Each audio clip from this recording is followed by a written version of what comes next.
ഇത് കാലഘട്ടങ്ങൾക്ക് മുൻപേ സഞ്ചരിച്ച പുണ്യാത്മാവ് ഫാദർ ഗ്രേഷ്യൻ പള്ളിപ്പുറത്ത് കപ്പൂച്ചിൻ.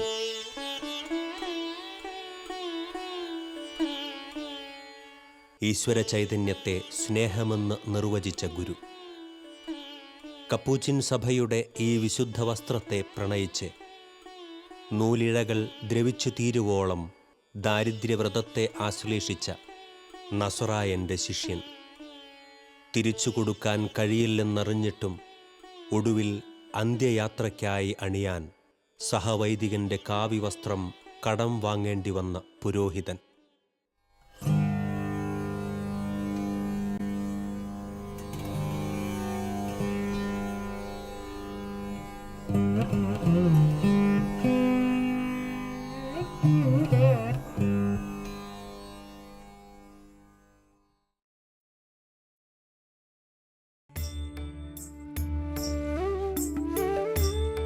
സ്വർഗത്തിൻ്റെ കയ്യൊപ്പ് വീണ ഭരണജ്ഞാനത്തിൻ്റെ മണ്ണിൽ അസീസി ആശ്രമത്തിൻ്റെ 70-ാം നമ്പർ മുറിയുടെ ഈ വാതിലിനുമപ്പുറം ഇന്ന് പരക്കുന്ന സുഗന്ധം ഏറെ നൈർമല്യമേറിയ വിശുദ്ധിയുടേതാണ്.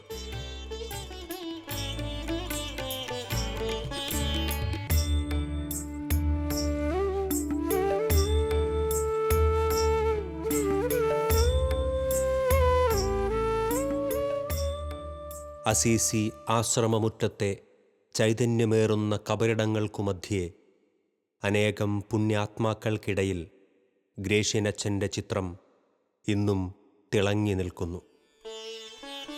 കാലങ്ങളുടെ വെയിലേറ്റ് തിളങ്ങുന്ന ഈ പുണ്യദേവാലയത്തിൻ്റെ കൽഭിത്തികൾക്ക് നിറം നൽകുന്നത് ഒരിക്കലും ചായക്കൂട്ടുകളായിരുന്നില്ല. ഈ പുണ്യജീവിതങ്ങളുടെ വിശുദ്ധിയുടെ സുഗന്ധമാണ്. അതെ, കരിസ്മാറ്റിക് ധ്യാനം മലയാളത്തിലേക്ക് പറിച്ചുനട്ട പുണ്യപിതാക്കന്മാരുടെ സൗരഭ്യം. അച്ഛൻ്റെ സ്നേഹം അനുഭവിച്ച ആരോ ഈ ചിത്രത്തിനു താഴെ വച്ച പരിമളം പരത്തുന്ന ഈ പനിനീർപ്പൂക്കൾ പോലെ, കുരിശിൻ്റെ തണലിൽ ചേക്കേറിയ മീവൽ പക്ഷി പോലെ. Father Gratian Pallippurath Capuchin. ഭരണജ്ഞാനം അസീസി ആശ്രമത്തിൽ ബഹുമാനപ്പെട്ട ആർമണ്ട് അച്ഛനും MSFS സഭയിലെ ഫാദർ KK ജോണിനുമൊപ്പം മലയാളത്തിൽ ആദ്യമായി കരിസ്മാറ്റിക് ധ്യാനം നടത്തിയ ധ്യാനഗുരു. സ്നേഹിക്കുക സ്നേഹിക്കുക എന്ന് അവസാന ശ്വാസത്തിലും ഉരുവിട്ട പുണ്യജീവിതം.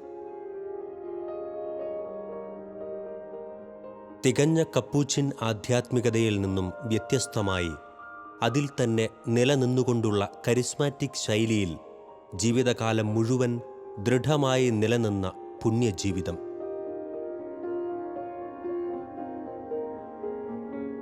കൊല്ലം പത്തനാപുരം താലൂക്കിലെ മീൻകുളത്ത് പള്ളിപ്പുറത്ത് ജോസഫ് ത്രേസ്യ ദമ്പതികളുടെ 13 മക്കളിൽ മൂത്ത മകനായി 1926 ഡിസംബർ 14 ജനനം.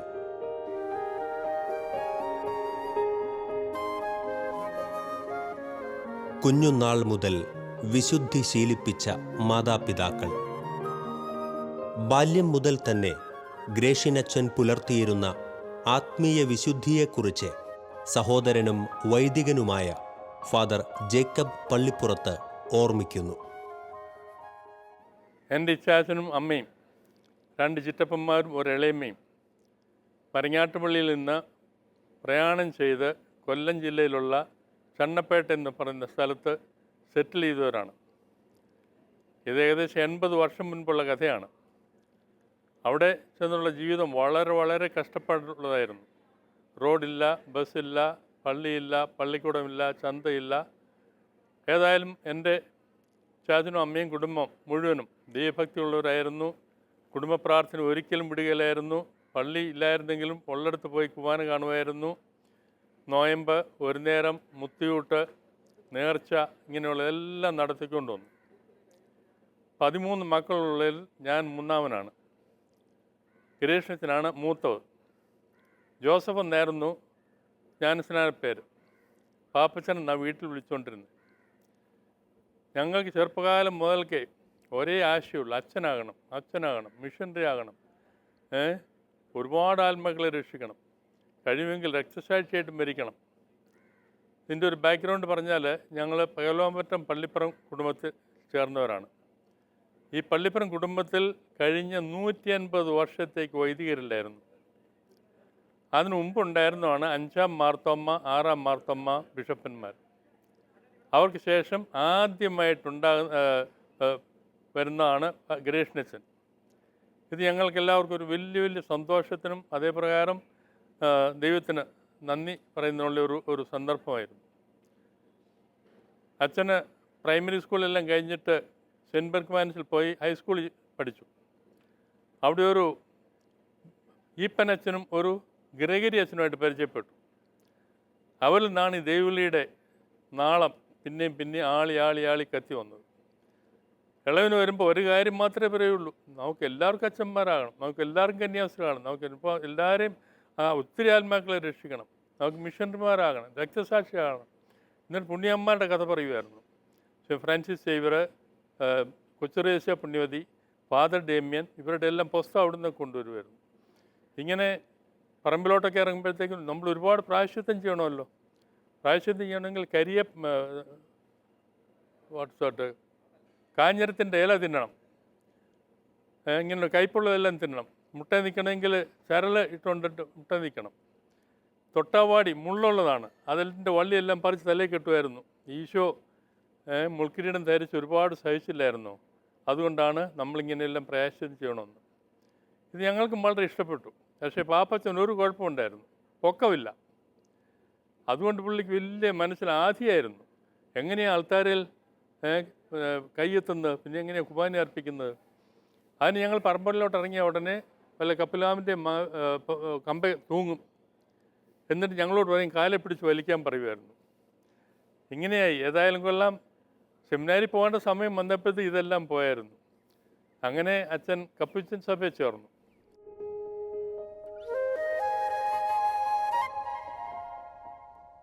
ഫാദർ ഗ്രേഷ്യൻ പള്ളിപ്പുറത്ത് യുവത്വത്തിൽ തന്നെ ഫ്രാൻസിസ്കൻ ആധ്യാത്മികതയിൽ ആകൃഷ്ടനായി. പ്രാർത്ഥനയിലും കൃപാചൈതന്യത്തിലും ജീവിതത്തെ പാകപ്പെടുത്തി. 1950 ഡിസംബർ 17 ആദ്യമായി ബലിപീഠത്തിൽ കാസയും പിലാസയും കൈകളിൽ ഉയർത്തി അൾത്താരയുടെ കാവൽക്കാരനായി തീർന്നു. പിന്നീട് തമിഴ്നാട്ടിൽ ഏറെക്കാലം കുമ്പസാരക്കാരനായും സേവനം ചെയ്തു. 1954 ഭരണജ്ഞാനം അസീസിയിലേക്ക് കടന്നുവന്നു. 1965 മൂവ്മെന്റ് ഓഫ് ബെറ്റർ വേൾഡിൽ ആകൃഷ്ടനായി അതിൽ ചേർന്നു. ഇതിൻ്റെ ആദ്യത്തെ നാഷണൽ ഡയറക്ടറായും അച്ഛൻ ചുമതല നിർവഹിച്ചു. ഈ കാലഘട്ടത്തിലാണ് അച്ഛൻ പരിശുദ്ധാത്മാവിൻ്റെ കൃപാവരങ്ങളെക്കുറിച്ച് ആഴത്തിൽ ധ്യാനിക്കുന്നത്. ഈ വ്യക്തിപരമായ ധ്യാനമാണ് പിന്നീടുള്ള അന്വേഷണങ്ങളിലേക്ക് ഗ്രേഷ്യൻ അച്ഛനെ കൊണ്ടുചെന്നെത്തിക്കുന്നത്.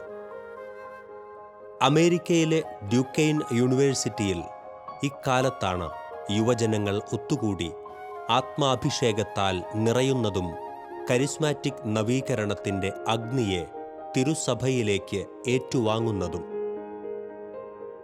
ഈ യുവജനങ്ങളെ കണ്ടുമുട്ടണമെന്നും അവരിൽ നിന്ന് അഭിഷേകം ഏറ്റുവാങ്ങണമെന്നും ഗ്രേഷ്യനച്ചൻ ഏറെ ആഗ്രഹിച്ച് പ്രാർത്ഥിച്ചിരുന്നു.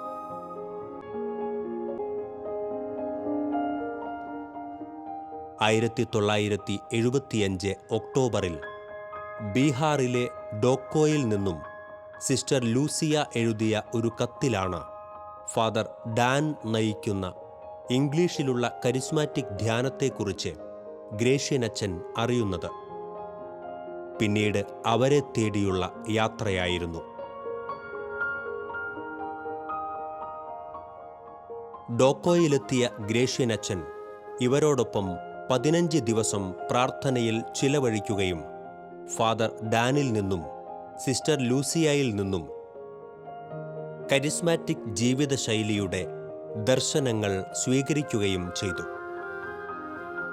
ഭാഷാവരം, ദർശനവരം എന്നിവയിൽ പുതിയ അഭിഷേകം സ്വീകരിച്ചായിരുന്നു കേരളത്തിലേക്ക് ഗ്രേഷ്യനച്ചൻ മടങ്ങിയത്.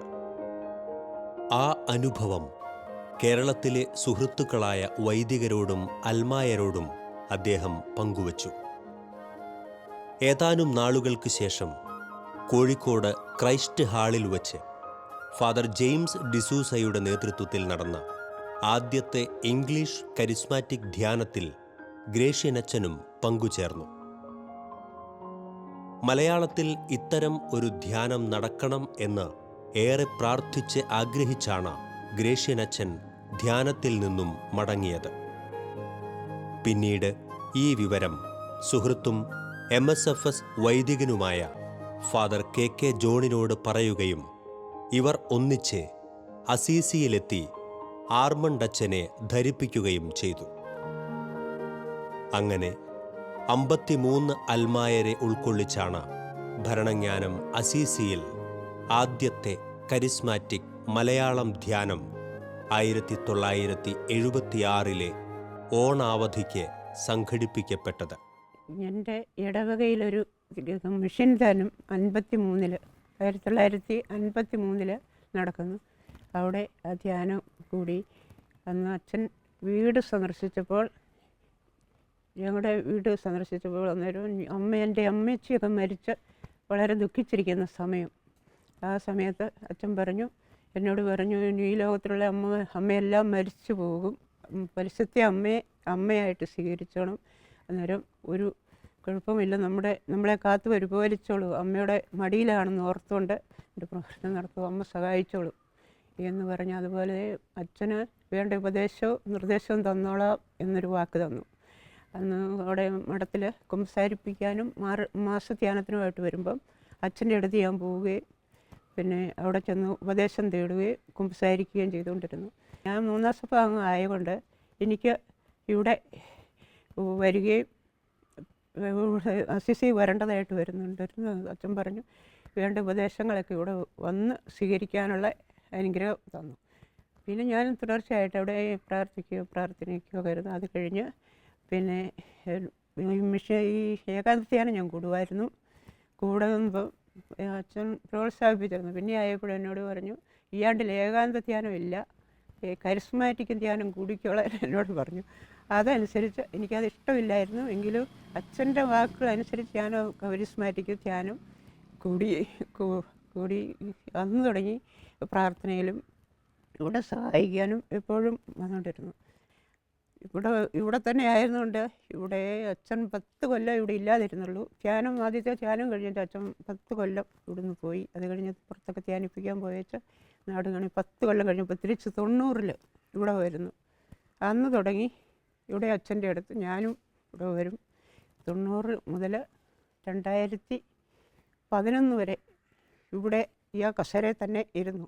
അനേകം മക്കൾ എന്തേറെ സങ്കടങ്ങളും ദുഃഖങ്ങളും ഭാരങ്ങളുമായിട്ട് വരുന്നവരെല്ലാം സന്തോഷത്തോടെ സമാധാനത്തോടെ കടന്നു പോകാൻ അച്ഛന് എല്ലാവരെയും വെറുതെ വിട്ടിട്ടില്ല.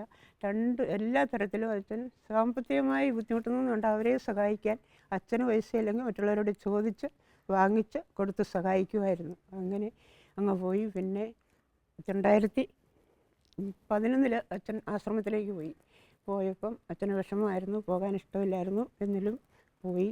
എന്നാലും ഇവിടെ വരുമ്പം എന്നെ വിളിക്കും. ഞാനും വന്ന് അച്ഛനോട് കുമ്പസാരിക്കുകയും ഉപദേശം തേടുകയും എല്ലാം ചെയ്തുകൊണ്ടിരുന്നു. അവസാനം മരിക്കുന്നതിൻ്റെ 4 ദിവസം മുമ്പും ഇവിടെ വന്നിട്ടുണ്ടായിരുന്നു. വന്നപ്പോൾ എന്നെ വിളിച്ചിട്ട് പറഞ്ഞു, ഇനി നമ്മൾ തമ്മിൽ കാണുകയില്ല, അവസാനത്തെ കാണിച്ചായിരുന്നു. അന്നേരം ഞാൻ പറഞ്ഞു, സ്വർഗത്തിൽ ചെല്ലുമ്പോൾ നമുക്ക് കാണാം, വലത്തുവശത്തും ഇടത്തുവശത്തും നിർത്തും, ആ വലത്തുവശത്തുള്ളവരുടെ കൂടെ പിന്നെ നിൽക്കാൻ വേണ്ടിയുള്ള അനുഗ്രഹം കിട്ടാൻ വേണ്ടി ചുമ്പാച്ച സൈത്ത് പൂശി പ്രാർത്ഥിച്ച് അനുഗ്രഹിച്ച് വിട്ടു. അങ്ങനെ അന്ന് മുതൽ പിന്നെ 12-ാം തീയതി 8-ാം തീയതി ഓഗസ്റ്റ് 8-ാം തീയതി അച്ഛനിവിടെ വരുന്നു. 12-ാം തീയതി മരിക്കുന്നു. ഇവിടെ ഞാൻ ചാപ്പലിലിരിക്കുമ്പോൾ അച്ഛൻ്റെ മരണവാർത്ത അറിയുന്നു. അന്നേരത്തേനും എനിക്ക് വളരെയധികം വിഷമമായിപ്പോയി. പിന്നെ അങ്ങോട്ട് ഇപ്പോൾ സ്വർഗത്തിലിരുന്ന് എനിക്കൊണ്ട് മധ്യസ്ഥം വഹിക്കുന്നുണ്ടെന്ന് ഇപ്പോഴും ഞാൻ ഈ ചാപ്പലിൽ തന്നെ ഇരിക്കുന്നു. അച്ഛൻ പറഞ്ഞ് പ്രാർത്ഥനയാണ്, എല്ലാവർക്കും വേണ്ടി പ്രാർത്ഥിക്കാൻ പറഞ്ഞു. ആ പ്രാർത്ഥന കൊണ്ട് ഇന്നും സന്തോഷമായിട്ട് സമാധാനമായി കഴിഞ്ഞുകൂടുന്നു ഈ കൂടാരത്തിൽ. ഗ്രേഷ്യനച്ഛൻ ഒരു ധ്യാന പ്രസംഗകൻ മാത്രമായിരുന്നില്ല. കണ്ണീരണിഞ്ഞു വരുന്ന ജീവിതങ്ങൾക്ക് ആശ്വാസത്തിൻ്റെ കുളിരു പകരുന്ന സ്നേഹസാന്ത്വനമായിരുന്നു.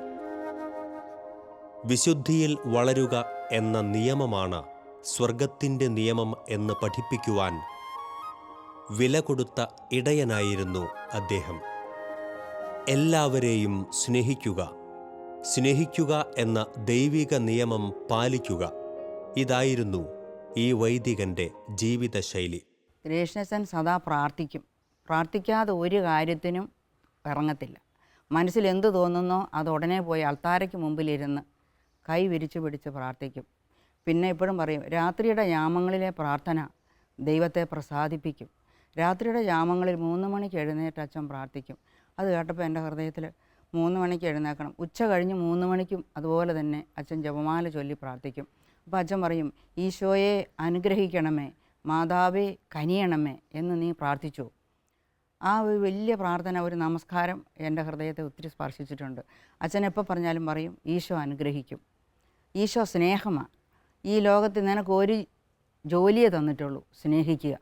അപ്പോൾ അച്ഛന് ഒരു ദിവസം ഞാൻ ഓർക്കുക, ഒരു രോഗിയെ കാണാൻ പോകാൻ വിളിച്ചപ്പോൾ ഞാൻ പറഞ്ഞു, അത്ര ദൂരം ഞാൻ വരത്തില്ലെന്ന്. അപ്പോൾ അച്ഛൻ പറഞ്ഞു, ഈശോയ്ക്ക് സ്വർഗം വിട്ട് ഈ ഭൂമിയിൽ വന്ന് നിന്നെ രക്ഷിക്കാമെങ്കിൽ നിനക്ക് അവിടം വരെ പോയി കൂടെ, നിൻ്റെ കൂടെ ഞാനുണ്ടല്ലോ.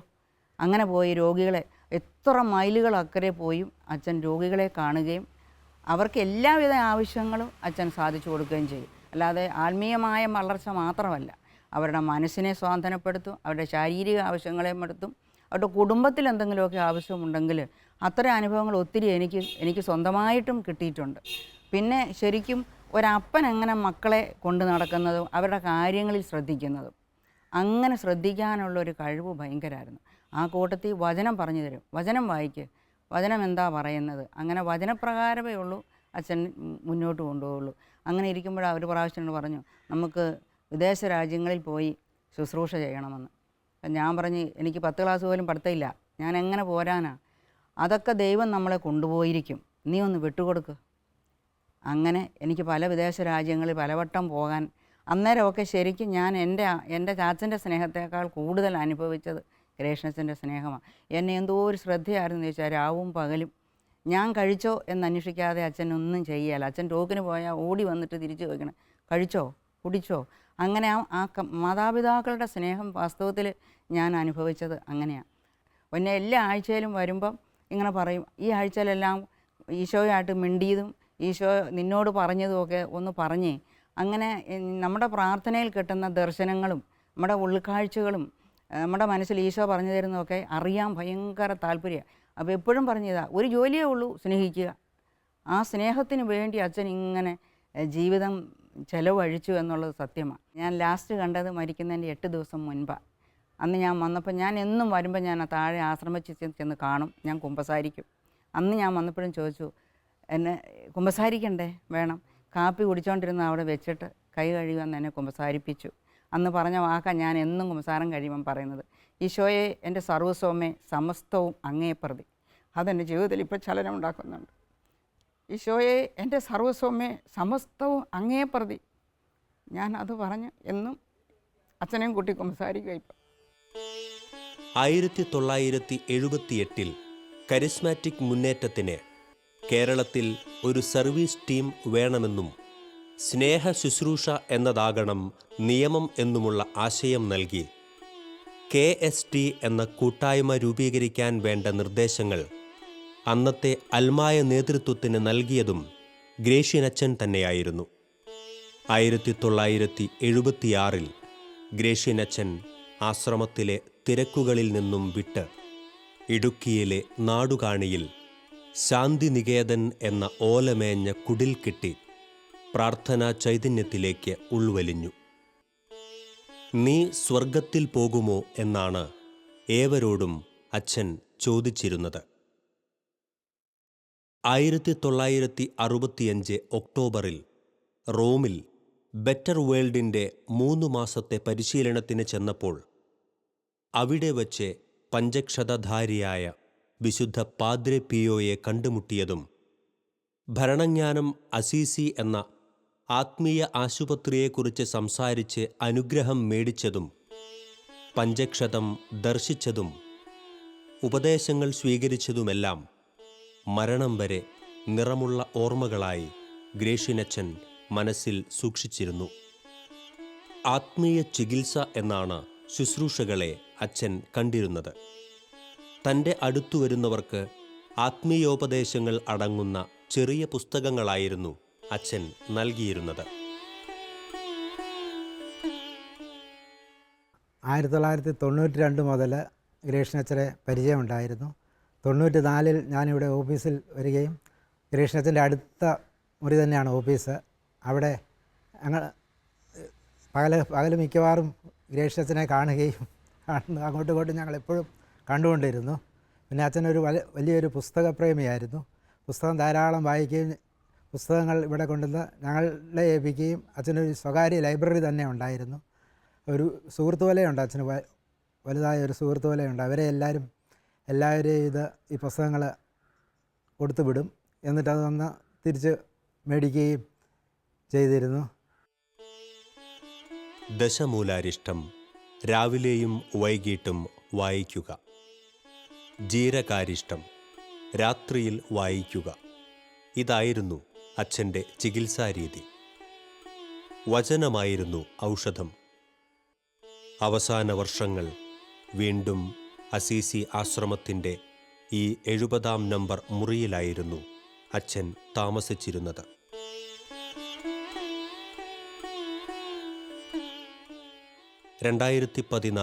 ആഗസ്റ്റ് 12 പുലർച്ചെ 3 മണിക്ക് വിശുദ്ധ കുർബാനയ്ക്കായി ഒരുക്കിവെച്ച് കിടപ്പുമുറിയിൽ വന്ന് ഗ്രേഷ്യനച്ചൻ ഈശോയുടെ മടിയിൽ കിടന്ന് എന്നേക്കുമായി ഉറങ്ങി.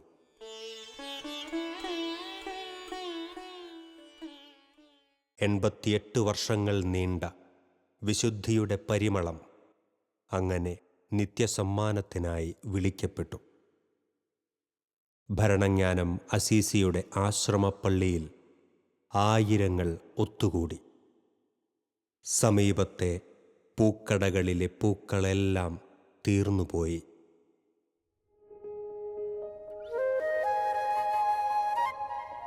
കത്തോലിക്ക സഭയുടെ തനതു ശൈലിയിൽ നിന്നും മാറി കരിസ്മാറ്റിക് ശൈലിയെ കേരളത്തിലേക്ക് പറിച്ചുനട്ട വൈദികൻ, പരിശുദ്ധാത്മാവിൻ്റെ സാന്നിധ്യത്തെ തിരിച്ചറിയാൻ നമ്മെ ശീലിപ്പിച്ച ഇടയൻ, കപ്പൂച്ചിൻ സഭയിലെ ഭാരതീയ സംസ്കാരത്തോട് ചേർന്ന് കരിസ്മാറ്റിക് രീതിയെ അവലംബിച്ച പുരോഹിതൻ, സ്വർഗത്തെ നേരിൽ കണ്ട് വിശുദ്ധിയിൽ ജീവിക്കാൻ ആഹ്വാനം ചെയ്യുന്ന പേരിനൊത്തയാൾ, ഫാദർ ഗ്രേഷ്യൻ കൃപാദാസൻ. ഭരണജ്ഞാനം ആശ്രമ ദേവാലയത്തിൻ്റെ തിരുമുറ്റത്തെ ഈ കബറിടങ്ങൾക്കുമധ്യേ അനേകം പുണ്യാത്മാക്കളുടെ ഇടയിൽ ഇതാ ഈ കല്ലറയും തിളങ്ങി നിൽക്കുന്നു. കരിസ്മാറ്റിക് നവീകരണത്തിൻ്റെ ഫലങ്ങൾ ദർശിക്കുന്ന മലയാളി സമൂഹത്തിൻ്റെ പ്രണാമങ്ങൾ ഓരോ പനിനീർപ്പൂക്കളായി ഇവിടെ നാം നൽകുന്നു. കേരള മണ്ണിൽ നവീകരണ ജ്വാലയെ ഊതിക്കത്തിച്ച അഭിഷിക്തന് നന്ദി.